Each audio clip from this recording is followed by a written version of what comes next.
Hi எல்லாருக்கும் வணக்கம். நான் Yamini. Welcome back to my channel Yamini cooking vlogs. இன்றைக்கி நம்ம ஸ்வீட் பொட்டேட்டோ வச்சுட்டு ஒரு ரெசிபி செய்யலாம். வாங்க வீடியோக்குள்ளே போகலாம். ஃபஸ்ட்டு ஸ்வீட் பொட்டேட்டோ ஒரு 80% பாயில் பண்ணிக்கலாம். இது பாயில் பண்ணிவிட்டு தோல்லாம் எடுத்துக்கலாம்.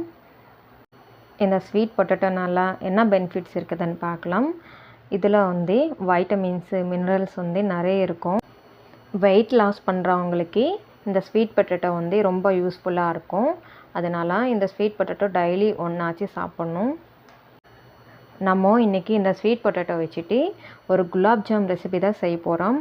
இது சாப்பிட்றதுக்கு ரொம்ப சூப்பராக இருக்கும். நீங்களும் இந்த ரெசிபி கண்டிப்பாக ட்ரை பண்ணுங்கள். இப்போ நான் இந்த ஸ்வீட் பொட்டேட்டோ எல்லாமே தோலில் எடுத்துகிட்டு நல்லா சீவிக்கிறேன்.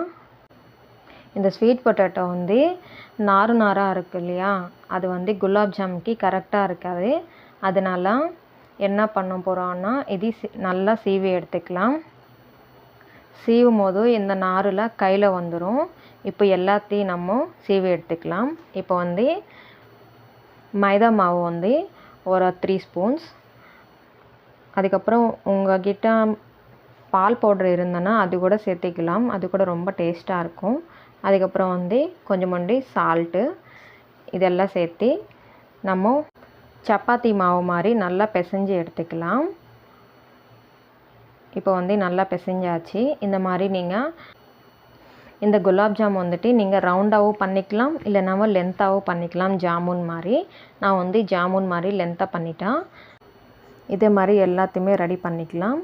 இப்போ ஒரு கடாயில் ஆயில் சூடானதுக்கப்புறம் ஒன்றா எடுத்துகிட்டு ஆயிலில் போட்டுக்கலாம்.